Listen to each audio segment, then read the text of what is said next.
अस्सलाम वालेकुम नाज़रीन इकराम, IND टुडे के खबरनामे में आपका खैर मकदम है। आइए देखते हैं आज के तफसीलात।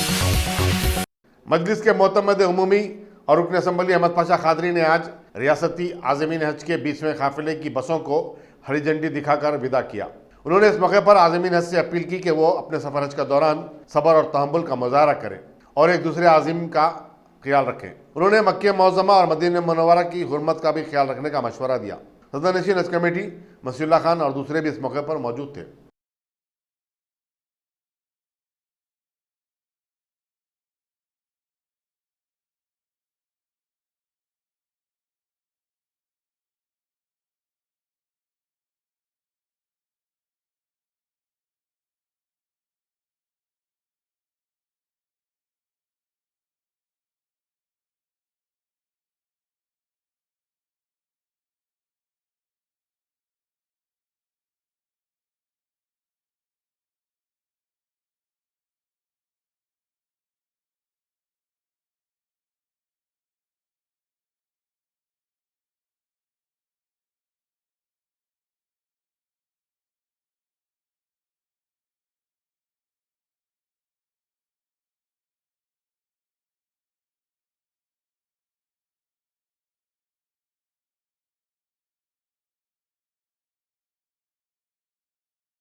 हासिल नहीं करता। ये जितने हुज्जाज किराम हैं वो खुश नसीब है कि लाखों करोड़ों लोगों में अल्लाह ने आपको इंतखाब किया, आपको मुंतखब किया, अपनी बारगाह में तलब किया, हज व ज़ियारत से मुशर्रफ होने का मौका दिया। इसलिए काबिल मुबारकबाद है कि आप अल्लाह के वो महबूब लोग हैं जिनको परवरदिगार आलम ने अपने और अपने हबीब पाक सल्लल्लाहु अलैहि वसल्लम के रोज़े अक़दस की ज़ियारत के लिए आपको याद फरमाया। यकीनन मसाइल, फ़ज़ाइल, अराकीन हज के ताल्लुक़ से बेशुमार उलमा किराम बयान फरमाते रहे। वैसे रियासती हज कमेटी की तरफ से मुसलसिल हज सेमिनार मुनक़िद करते गई और उसमें उलमा किराम के बयान से लोगों की रहनुमाई हुई। हाजी को चाहिए कि हर लम्हा बावजू रहे, अदब एहतराम को मलूज़ रखे और ज़िक्र अफ़कार में अपनी में कि मस्जिद में दाखिल होते ही बावजू रहे, हर लम्हा हत्ता के सोए भी तो वज़ू करके सोने का हुक्म है। उसी तरीके से उलमा किराम ने हाजियों के लिए कहा कि हम उसका इख्तिताम होता है तो उस वक्त तक कम अज़ कम वैसे तो हमेशा बावजू इसके ज़रिए हमको अल्लाह का कुर्ब, अल्लाह का तक़वा हासिल होता है इबादत के ज़रिए और अपनी रियाजत के ज़रिए। बहरहाल मैं शफीउल्लाह साहब का भी बहुत शुक्रिया अदा करता हूँ और जितने हाज़िरीन हज को जा रहे हैं मैं उन सब से हमारी कमेटी की तरफ से या हमारे मेंबर्स की तरफ से कोई ऐसी चीज़ की अगर कोई कमी पेशी भी है तो मैं उसके लिए माफ़ी चाहता हूँ, क्योंकि यहाँ पे रिहाइश के लिए ख़ासकर हर वो चीज़ देखना और ख़ासकर बारिश जो अचानक शुरू हो चुकी है वो देखते हुए भी रिहाइश के लिए या कोई चीज़ की भी अगर ऐसी कोई चीज़ की कमी है तो मैं उसके लिए आप लोगों से माफ़ी चाहता हूँ। आप लोगों से मैं दुआ की गुजारिश करता हूँ, ख़ासकर हमारे हुक्मरान के लिए, हमारी हुकूमत के लिए और जो बाजू की जो हुकूमत है, बाजू का जो स्टेट है हमारा आंध्र प्रदेश, उनके हुक्मरान के लिए, क्योंकि वाकई ऐसे हुक्मरान है जो कि आज पूरे हिंदुस्तान में अगर कोई सेकुलर हुक्मरान है तो वो आज हमारे स्टेट में है और बाजू के स्टेट की मिसाल दे सकते हैं, वरना तो पूरे हिंदुस्तान चीज़ जानते हैं। तो मैं आप लोगों से दुआ की गुजारिश करता हूँ, आप लोगों का ज़्यादा वक्त नहीं लेते हुए क्योंकि अभी आप लोगों की फ्लाइट का टाइम भी हो चुका है, बसेस भी रेडी है, इसके बाद हमारे MLA साहब को भी बात करना है।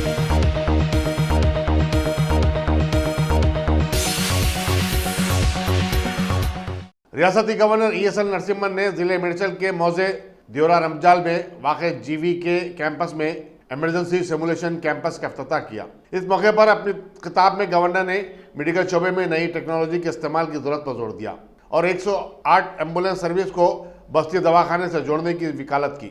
रियासती वजीर सेहत ई राजेंद्र ने बताया कि रियासत तेलंगाना सेहत आमा के मामले में मुल्क की बेहतरीन रियासत बन चुकी है। एक से एक शानदार और टेक्नोलॉजी से लैस दवाखानों के सबब हैदराबाद मेडिकल हब बन चुका है। वज़ीर लेबर जी मल्ला रेड्डी ने कहा कि हैदराबाद को अब पूरे मुल्क के लोग देखने लगे क्योंकि उसने हर शोबे में नुमायां कारकर्दगी के जरिए तमाम शहरों को पीछे छोड़ चुका है। But for him, you are the one. Please remember that. So there are queries which will be posed by a patient. Please have that patience. Even if you cannot answer all his queries, even if you can pat him on his back and tell him everything will be all right, that is good enough. Because what happens in many cases, the first response is, the world has come off. So please don't give him that response. Give him a very positive response. I think positivity of a doctor takes care of half his ailments. The rest of the medical medicine comes later. But the first approach, an approach with a smile, an approach with a positivity, I think takes care of much of a healthcare than any other medication that is required. And how does a doctor approach a patient? That is very important. Because as I told you, medicine, yes, is necessary. But the psychological treatment, I think, is more important than the medication. In most ailments, the psychological part of it, where you sort of give the confidence, the comfort that everything is going to be all right, becomes very critical. And this is something which I would really request doctors to please spare the time. As I told you, I know you are very busy persons, but please spare that 1 second to tell him things will be all right, it will be fine. Like I always tell the government also, the bureaucracy also, that 99 times when a person comes to you, he knows that you are not going to solve his problem. But just tell him, choose-kuntan, that's one thing that it has been done. So he knows that it is not done. But choose-kuntan and chepte chalu. Because Malaradi got cheper, Bombay lo floods was the Chennai lo floods was the Hyderabad, back what to number. So, see, point is we should not turn a blind eye to anything. I think we should face facts as they are. Reality is what it is. That is what we should do. In fact, today when I was seeing the simulation center, my memory went back to almost 50 years back. I was just telling Dr. Nageshwar Reddy, I remember Dr. Govind Raju, with the man who gave me my second life. I had an accident in 1971 at Nandia, and I was thrown out of I was subsequently told, all this is what I have been told, like a film. It is sort of a rewind, and that's what I'm telling you is a rewind because I'm not aware of what really happened. I was probably thrown out of the car, I was unconscious, I was brought to my sub-divisional hospital, and the police being what it is, people are very, very sort of scared for police, I don't know for what reason. He left me on the veranda and went away. A prisoner who was coming for his treatment suddenly saw me and said, ASP Garu. Then people woke up and said, the ASP was bleeding there. Then I was transported to Kurnool. I was unconscious for about 5 days. I went through all this treatment. All that there was shown in insurance. I do not know what was all there at that point of time. But here I am back in life. So I always think you are gods. Doctor is a God Almighty. And he's one person, like for example, when you go to a temple or you go to a holy place, you cannot tell lies to the God at least. That's one place where you're really asking for what you want. So you have to speak a certain amount of truth. Whether it's pardon from a crime, pardon for something, you have to speak the truth. So also before doctors are one person with whom we have to share the truth. Only then the treatment will be proper. కానీ కొదవబొందల్లా సాటి మనిషికి దాన్ని అందించేటువంటి mechanism ఇంకా పూర్తి స్థాయిలో ఆపదలో ఉన్న వాళ్ళకి అందించలేకపోతున్నదే ఇవాళ తపన. మనం ఇంకా రాకెట్ సైన్స్ యుగంలో కూడా ఇంత కంప్యూటర్ యుగంలో కూడా ఈనాటికి ఎంత డిస్పారిటీస్ ఉన్నాయో, ఎంత అంతరాలు ఉన్నాయి ఈ సమాజంలో. ఈ శాస్త్ర విజ్ఞానాన్ని అందిపుచ్చుకోలేక ప్రాణాలు వదులుతున్న వాళ్ళు ఎంత ఉన్నారో మనం చూస్తాం. ప్రపంచంలో అన్నిటికంటే విలువైంది, ప్రపంచంలో అన్నిటికంటే ఇవాళ మానవ సంపదని మనిషిని ఎంత గొప్పగా మనం భావిస్తాము. కానీ ఆ మనిషిని కాపాడుకునే క్రమంలో ఇవాళ మన దేశంలో కానీ మన రాష్ట్రంలో కానీ ఇవన్నీ కూడా వస్తూ ఉన్నాయి. ఇంతకుముందే కృష్ణరాజు గారు, మా జీవికి రెడ్డి గారు చెప్పారు, ఇంతకుముందు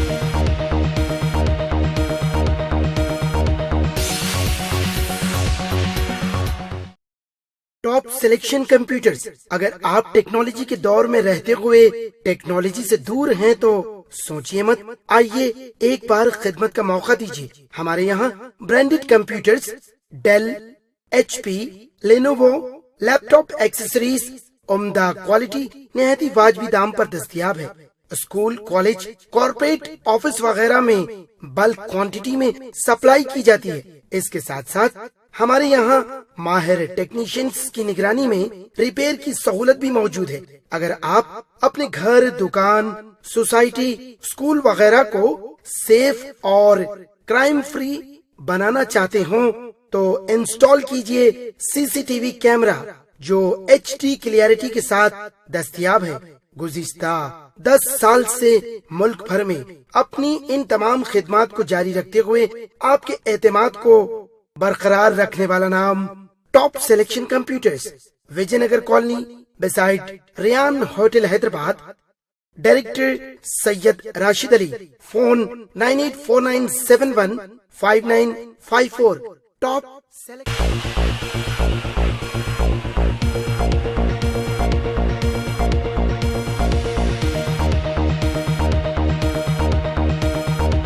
बहादुरपुर में आज सुबह खांगी ट्रैवल बस के उलट जाने के हादसे में 10 मुसाफिरीन जख्मी हो गए। बताया जाता है कि SST ट्रैवल की यह बस अनंतपुर जा रही थी कि नेहरू जूलॉजिकल पार्क के करीब रोड डिवाइडर से टकरा गई। बस का ड्राइवर बज़ाहिर हालत नशे में था। पुलिस बहादुरपुर ने बस से मुसाफिरीन को निकाला और उन्हें दवाखाना उस्मानिया को मुंतकिल किया। एक केस रजिस्टर करते हुए बस को जब्त कर लिया गया। आज morning 5:30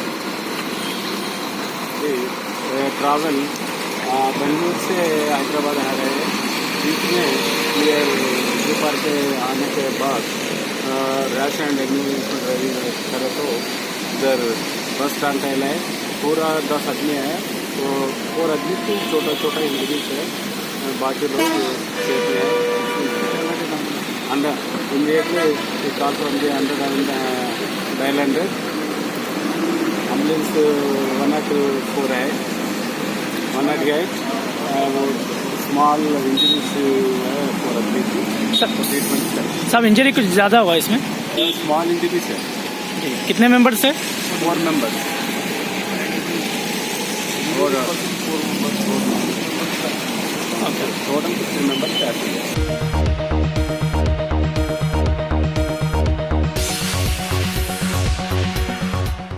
principal chief conservator forest शोभा, जिन्होंने हाल ही में अपने नए ओहदे का जायजा लिया, आज रियासती चीफ मिनिस्टर के चंद्रशेखर राव से प्रगति भवन में मुलाकात की।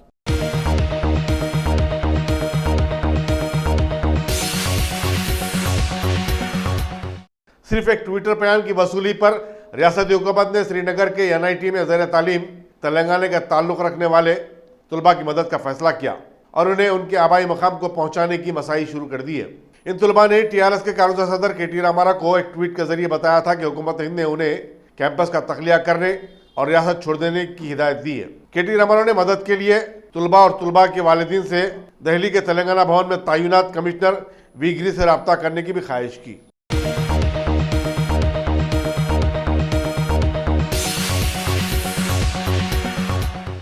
अब A1 टाउनशिप चिविला और मोइनाबाद के दरमियान मेन रोड से 1.3 किलोमीटर आबादी से लगा हुआ तमाम डेवलपमेंट के साथ जहां आप अपना घर बना के रह सकते हैं, जो है बिल्कुल बिल्कुल बिल्कुल आबादी से लगा हुआ। 4 लाख में 100 गज का plot, drainage, electricity, footpath, BT road, college, bus stop जैसी तमाम सहूलियतें दस्तयाब हैं। आपका ये छोटा सा इन्वेस्टमेंट आपका और आपके बच्चों का मुस्तकबिल बदल सकता है। मजीद मालूमात के लिए हमें कॉल करें। Address pillar number 235 opposite fishers department, Rajendra Nagar, Hyderabad. Contact 7799603838।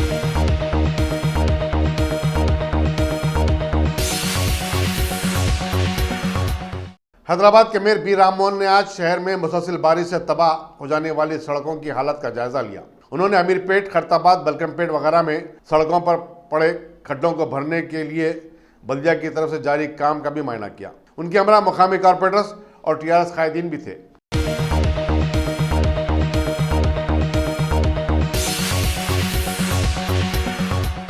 रियासती वज़ीर स्पोर्ट्स V श्रीनिवास गौड़ ने आज कोटला विजय भास्कर रेड्डी स्टेडियम यूसुफगढ़े में 11वें थाई बॉक्सिंग चैंपियनशिप मुकाबलों का इफ्तिताह किया। इन मुकाबलों में 25 रियासतों के 1000 से ज्यादा खिलाड़ी हिस्सा ले रहे हैं।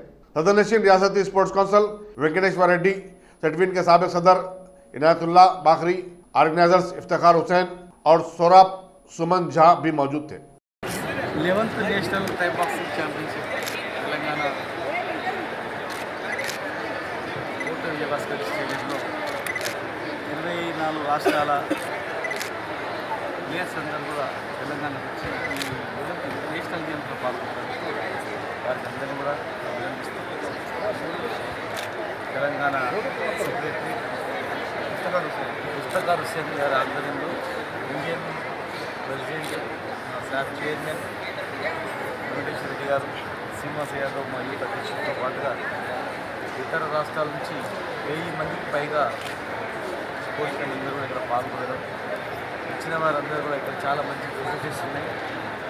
చాలా సంతోషం అని చెప్పి వాళ్ళు వ్యక్తం చేయడం చాలా హ్యాపీగా ఉంది. మా ముఖ్యమంత్రి గారు ప్రతి ఒక్క అంశాల్లో తెలంగాణ అగ్రగామి ఉండాలి, నెంబర్ 1 ఉండాలి, తెలంగాణ అనేది జాతీయ స్థాయిని వినిపించాలని తప్పన మా ముఖ్యమంత్రి గారు దినదినాభివృద్ధి చెందుతూ అనతి కాలంలోనే దేశంలోనే అన్ని రంగాల్లో దూసుకుపోతున్నది. మా ముఖ్యమంత్రి కేసీఆర్ గారి నాయకత్వంలో తెలంగాణ రాష్ట్రం అనేది ఎటు చూసినా కూడా అనేక పథకాలకు, సంక్షేమ కార్యక్రమాలకు, స్పోర్ట్స్ కూడా ముందుంది.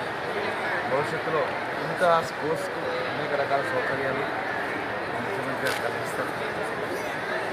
మరి Thailand national game Thailand Thai boxing అనేది వాళ్ళ నేషనల్ గేమ్. ఇంటర్నేషనల్లో కూడా బాక్సింగ్ అంటూ చాలా విద్యార్థి దశ ఉంటే ఈ బాక్సింగ్లో ఉంటే గేమ్కి ఇంకా ఆదరణ వస్తుంది. ఇంకా వరల్డ్ ఛాంపియన్షిప్ కూడా తెలంగాణ వరల్డ్ ఛాంపియన్లో 8th ప్లేస్ మన తెలంగాణ విద్యార్థి 8 గోల్డ్ మెడల్తో అంతర్జాతీయ స్థాయిలో రావడం జరిగింది. ఎంతోమంది స్పోర్ట్స్ మెన్స్ తెలంగాణలో ఉన్నారు. భవిష్యత్తులో వాళ్ళకన్నిటికీ అందరికీ కూడా మంచి ఆదరణ, అన్ని రకాల సౌకర్యాలు ఉంటాయి. ఉద్యోగాల్లో, చదువులో కూడా రెగ్యులేషన్ కూడా ప్రత్యేక శ్రద్ధ వహించి వాళ్ళకి అన్ని రకాల ఏర్పాటు చేస్తారు.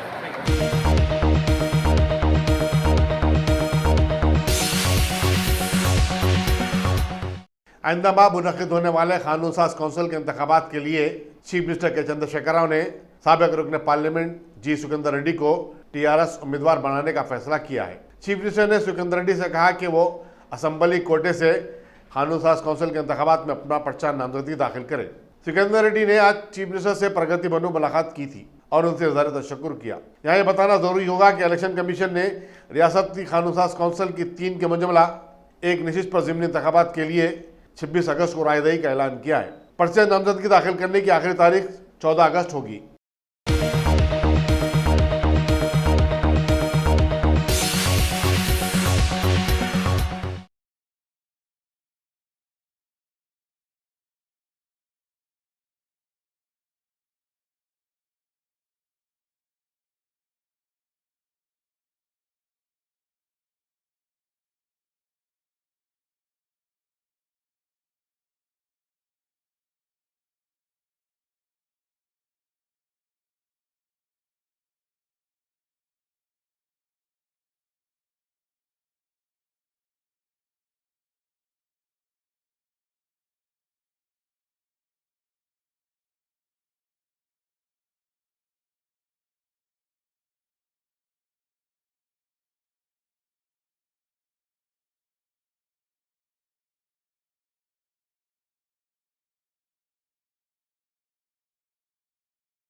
नॉर्थ जोन की टास्क फोर्स पुलिस ने मुख्तलिफ यूनिवर्सिटियों के जाली डिग्रियां और सर्टिफिकेट तैयार करने वाले एक गिरोह को बेनकाब किया है। इंस्पेक्टर नागेश्वर राव ने बताया कि इस सिलसिले में 6 अफराद को गिरफ्तार किया गया है, जो 50,000 से लेकर 5 लाख रुपए की कीमत पर जाली डिग्रियां और सर्टिफिकेट्स फरोख्त किया करते थे।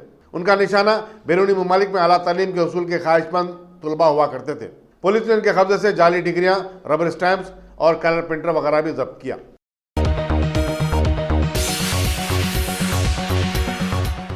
महेश्वरम असम्बली हल्के के बलापुर के लोगों के लिए मानसून का मौसम हर साल जहमत का बाज बनता है।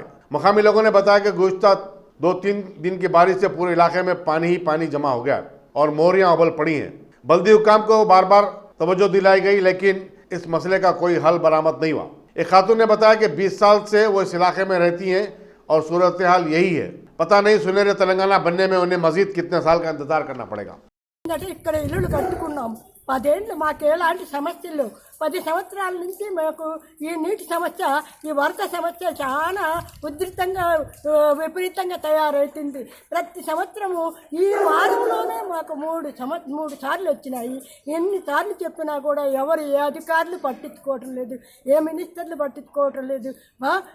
మా సమస్యలు ఎవరికి చెప్పుకోవాలా, ఎక్కడ చెప్పుకోవాలా, ఏంది పేరుకు మాత్రము అన్ని పేపర్లలో ఆ సమస్యలు తీరుస్తాము, ఈ సమస్యలు తీరుస్తాము, మీకు అన్ని పరిస్థితులన్నీ చక్క చేస్తామంటారు కానీ ఎవరు ఏమి చెయ్యరు. మేము ఎవరికి చెప్పుకోవాలా, ఏం కథ. ఇప్పుడు మేము ఈ నీళ్ళల్లో ఇంటిలో నీళ్ళున్నాయి, వండుకొని తినడానికి కూడా మాకు చేత కావటం లేదు. మేము ఎక్కడ ఉండాలా, ఏం కథ, మాకేమన్నా పరిష్కారం చేస్తారా, చెయ్యరా? పరిష్కారం చేయకపోతే మేము ఎక్కడికి పోవాలా, ఏడికి పోవాలా? మీ ఇంటి ముందుకు వచ్చి మేము నిరాహార దీక్ష చేస్తాము, మాకేమన్నా జవాబు చెప్పగలుగుతారా లేదా? మాకేదో ఒకటి పరిష్కారం చేస్తేనే మేము ఇక్కడ ఉండగలుగుతాం, లేకపోతే మేము ఉండలేము. ఈ వరద నీళ్ళల్లో మేము ఎదురుగా మీరు వచ్చి చూసి మాకు పరిష్కారం జరిపించాలని కోరుతున్నాం. చిన్నగా ఉన్నప్పటి నుంచి ఇదే పరిస్థితి. అది ఎప్పుడు నీళ్లు వర్షాకాలం రాకముందే నీళ్ళు వచ్చేస్తాయి. అసలు ఎందుకు నీళ్లు రావడం కారణం డ్రైనేజ్ ఏమో, నేను అక్కడ చెరువు నీళ్ళు అంటారు. ఇప్పుడు వర్షాలు లేవు, ఇప్పుడు చెరువు నుంచి అక్కడి నుంచి వస్తాయి. ఎంత చెప్పినా పట్టించుకోరు. చేస్తామని అంటారు. ఎలక్షన్ల ముందు ఈ అందరికి చెప్పామండి, రాజకీయ నాయకులకు అందరికి చెప్పాము. ఆయన వస్తారు, ఎవరు మన కమిషనర్ గారు వస్తారు, చూస్తారు. మేము ఇళ్ళకి కూడా వచ్చాయి. 6 నెలలు ఇంట్లో వదిలి వెళ్ళిపోయి మళ్ళీ మేము రెంట్లు కట్టలేక మా ఇళ్ళకి మేము వచ్చినాం. ఇప్పుడు ఏదో మళ్ళీ వేసుకొని ఉందామంటే మళ్ళీ ఈ వర్షాలు రాకముందే ఈ నీళ్ళు మొత్తం చెరువులో నీళ్ళండి. ఎక్కడైనా వెళ్ళాలి మేము ఇప్పుడు సొంత ఇల్లు పెట్టుకొని ఎక్కడ పోతాం చెప్పండి. అసలు అంటే ఇప్పుడు ఈ సమస్య పరిష్కారం కావాలని మరి మీరు ఏం కోరుకుంటున్నారు? సమస్య పరిష్కారం చేయాలి కదండి, ఏదో ఒకటి మాకు దారి చూపాలి కదా. ఓకే. మున్సిపాలిటీ బాలాపూర్ మండలము, మహేశ్వరం నియోజకవర్గము. గత 20 సంవత్సరాల నుంచి మా పరిస్థితి ఇది. ఒక చెరువు నుంచి ఇంకో చెరువుకు కనెక్షన్ లేకుండా లోతట్టు ప్రాంతంలో ఉంటే వీరు అధికారులు ఏం పట్టించుకోవటం లేదు. ప్రతి సంవత్సరం గత 20 సంవత్సరాల నుంచి సమస్య ఎదుర్కొంటున్నాము. చెరువు నీళ్లు, మురుగునీరు పూర్తిగా ఇళ్లలోకి వచ్చేస్తున్నాయి. వృద్ధులు, చిన్నపిల్లలు అందరూ రోగాల బారిన పడుతున్నారు. ప్రభుత్వం ఇంతవరకు ఎటువంటి స్పందన లేదు. మేము చేసిన తప్పేమో, మేము క్రమంగా పన్నులు కడుతున్నాము. గత 20 సంవత్సరాలుగా ప్రతి సంవత్సరం వర్షాకాలము 2017 అక్టోబర్లో 40 ఇళ్లలోకి నీళ్లు పోవటం వల్ల మేము ఇల్లు వదిలిపెట్టేసేసి, కష్టపడి కట్టుకున్నటువంటి సొంత ఇల్లు వదిలిపెట్టేసేసి వేరే చోట కిరాయికి ఉండాల్సినటువంటి పరిస్థితి ఏర్పడ్డది. మేము చేసినటువంటి తప్పేమి, పౌరులుగా మేము చేసినటువంటి తప్పేమి, పన్నులు క్రమంగా కట్టడమేనా? మేము యొక్క సమస్యను ప్రింట్ మీడియా ద్వారా, ఎలక్ట్రానిక్ మీడియా ద్వారా ఎన్నోసార్లు, కొన్ని వందల సార్లు సంబంధిత అధికారులకు, ప్రజాప్రతినిధులకు, ఎమ్మెల్యేలకు, కమిషనర్కు, ఎంపీలకు ఇచ్చినా కానీ ఎటువంటి శాశ్వత పరిష్కారం లేదు. ఏదో రావటము, చూడటము, కంటి తుడుపు చర్యగా శాశ్వత పరిష్కారం చూడకుండా ఏదో తాత్కాలికంగా పరిష్కారం చూపటమే కానీ దీనికి శాశ్వత పరిష్కారం. ఈ మధ్య కాలంలో మరి జిల్లాలో కూడా మీర్పేటను కలిపి ఒక చిన్న కార్పొరేషన్లుగా చేయటం జరిగింది. ఈ చిన్న కార్పొరేషన్ చేయటం వల్ల ఎటువంటి ఫలితం ఉండదు, తక్కువ నిధులు ఉంటాయి. కాబట్టి మేము కోరుకునేది ఏమంటే ఈ రెండింటిని జీహెచ్ఎంసీకి పక్కనే ఉన్నాయి కాబట్టి మరి జిల్లాలో కూడాను మీర్పేటను, ఈ 2 చిన్న మున్సిపాలిటీను జీహెచ్ఎంసీలో కలిపితేనే ఈ సమస్యకు శాశ్వత పరిష్కారం ఉంటుంది. జీహెచ్ఎంసీలో ఎక్కువగా నిధులున్నాయి, మేము క్రమంగా పన్నులు కడుతున్నాము. మేము ప్రభుత్వాన్ని మీడియా ద్వారా మరి సాక్షి ద్వారా కోరుకునేది ఏమంటే దయచేసి మరి జిల్లాలో కూడా మీర్పేటను గ్రేటర్లో కలిపితేనే ఈ సమస్యకు శాశ్వత పరిష్కారం దొరుకుతుందని దయచేసి మీడియా ద్వారా మిమ్మల్ని వేడుకుంటున్నాం.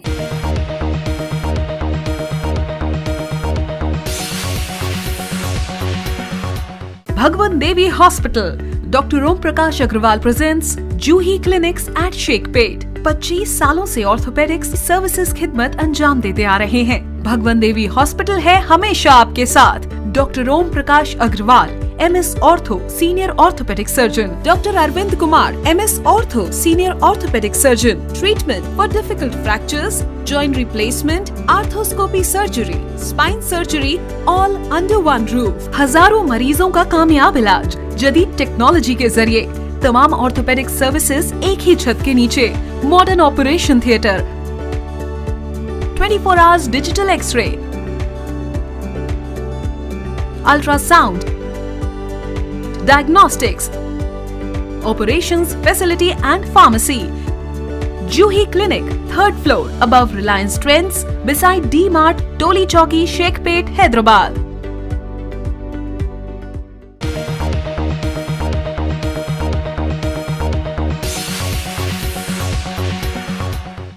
पुलिस ने हैदराबाद एयरपोर्ट पर एक खातून समेत 3 मुसाफिरीन को जबरन अपनी कार में बिठाकर लेकर चले जाने वाले यूबर कैब के ड्राइवर को अगवा के इल्जाम में गिरफ्तार कर लिया है।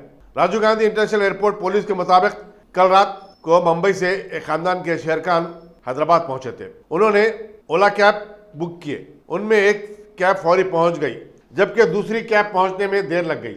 उसी दौरान यूबर कैब का ड्राइवर, जिसे हालांकि बुक नहीं किया गया था, उनके सामने आ गया और खातून समेत 3 मुसाफिरीन को अपनी कैब में बिठाकर लेकर चलता बना।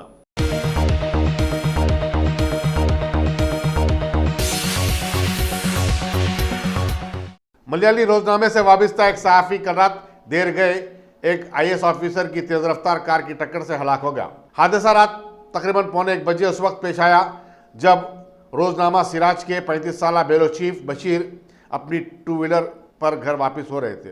रियासती दारुल हुकूमत के हाई सिक्योरिटी जोन वाले इलाके में यह हादसा पेश आया और तरफा तमाशा ये है कि यहाँ के CCTV कैमरे गैर कारगर थे। हालांकि इस रूट से अक्सर चीफ मिनिस्टर और गवर्नर का गुजर होता है। IAS ऑफिसर के साथ कार में सवार एक खातून ने बताया कि कार का ड्राइवर हालत नशे में था। पुलिस ने वहां पहुंचकर उन्हें टैक्सी के जरिए रवाना कर दिया। बाद में मालूम हुआ कि कार का ड्राइवर कोई और नहीं बल्कि IAS ऑफिसर श्री राम वेंकटरामन थे। सीनियर जर्नलिस्ट अरविंद सासी ने हादसे की इत्तला मिलते ही मुकाम वाक़ा पर पहुंच गए, लेकिन उन्होंने बताया कि ऐसा मालूम होता है कि पुलिस खाती IAS ओहदेदार को बचाने की कोशिश कर रही।